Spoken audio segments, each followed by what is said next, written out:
Hello bookworms, it's Jade from Bedtime Bookworm and welcome back to my channel. Today I'm here with my spoiler-free review of The 7.5 Deaths of Evelyn Hardcastle by Stuart Turton.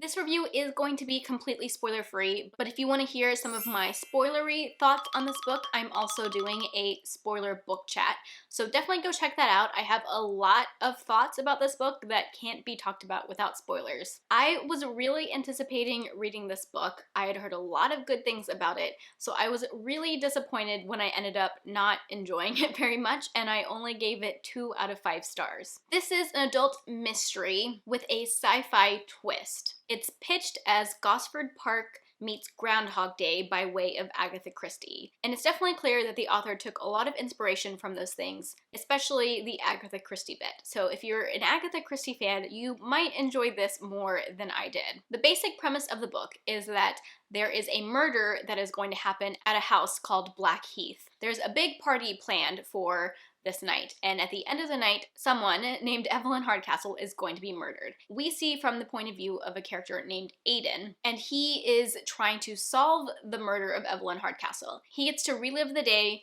8 times, and each day he's in the body of a different house guest so that he can see what's happening during the day from different point of views and try to put together the clues to figure out who killed Evelyn Hardcastle before the end of the 8th day. Because if he doesn't figure it out by the end of the 8th day, then he has to start all over. He does the 8 days all over again without remembering anything from the last time that he did this. Once he figures out who the murderer is, he is going to be let out of this time loop. So while the main plot and the majority of the story really focuses on this murder mystery and trying to figure out who killed Evelyn Hardcastle, there's definitely a sci-fi twist to it. I know that a lot of people have really enjoyed this book, and my 2-star rating of it is a little bit of an unpopular opinion, but I wanted to talk about why I gave this book 2 stars, just to give a different perspective. To start with some of the positives, I definitely thought that the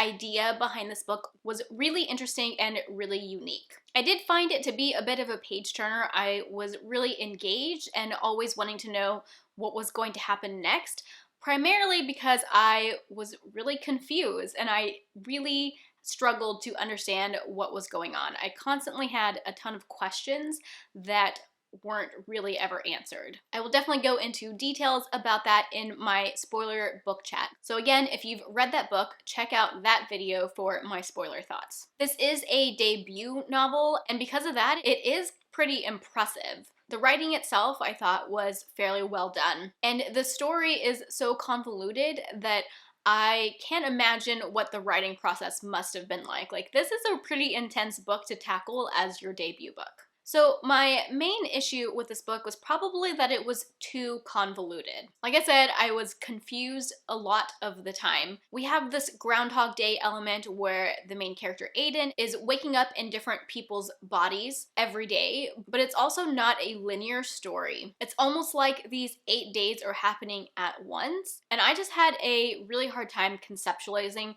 how that would work. I feel like trying to keep track of the clues that he was finding was hard enough, but then you throw in the added layer of non-linear time and my brain was hurting, which I think is a thing that maybe a lot of people enjoy about this book. A lot of the blurbs and the descriptions are that it's like mind-blowing, mind-bending, and I definitely would agree with that, but it was almost too much to the point where I was just confused. And it didn't make for an enjoyable reading experience. I did really enjoy the setting. It's set in kind of like a 1920s time period. It is an isolated, closed circle mystery for those of you who are mystery connoisseurs and enjoy that type of mystery. Through Aidan, you see through the eyes of multiple house guests. And one thing that I found really interesting was that Aidan also takes on a little bit of the personality of the person he's inhabiting, or at least kind of sees with how their brain works. And so because each of the people that he sees from are different, he picks up on different clues, not just because of where they are and what they hear, but because of how they think, which I thought was a really cool element. One thing about the characters that I didn't like, though, is there is one character that Aiden inhabits who is a very large, obese man, and he is described in a very disgusting and like fat phobic way, and that just made me pretty uncomfortable when I was reading from his perspective. So on top of the story just being really convoluted, I really hated the ending. I'd say before I got to the ending, I was probably gonna give this book 3, maybe 4 stars if it had a fantastic ending, but then with it not having a fantastic ending for me, that 3 stars definitely bumped down to a 2. So the premise itself is convoluted, but then the answers that the author tries to give you at the end are also very convoluted, and I almost felt like he was trying too hard to surprise me.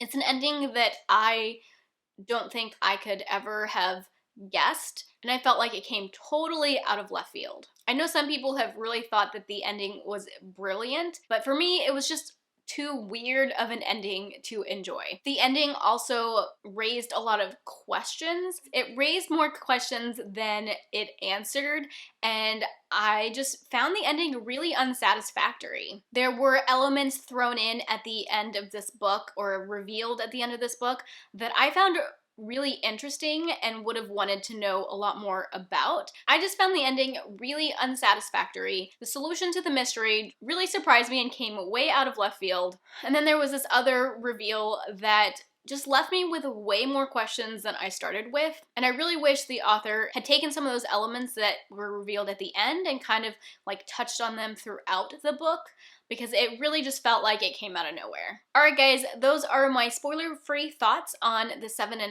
Deaths of Evelyn Hardcastle. If you have read this book or want to read this book, let me know down in the comment section, but please keep your comments spoiler-free. If you want to talk spoilers, hop over to my spoiler book chat and leave the comment there, or feel free to DM me on Instagram or Twitter. That is all I have for now. Thank you so much for watching, and until next time, bookworms, keep reading. Bye.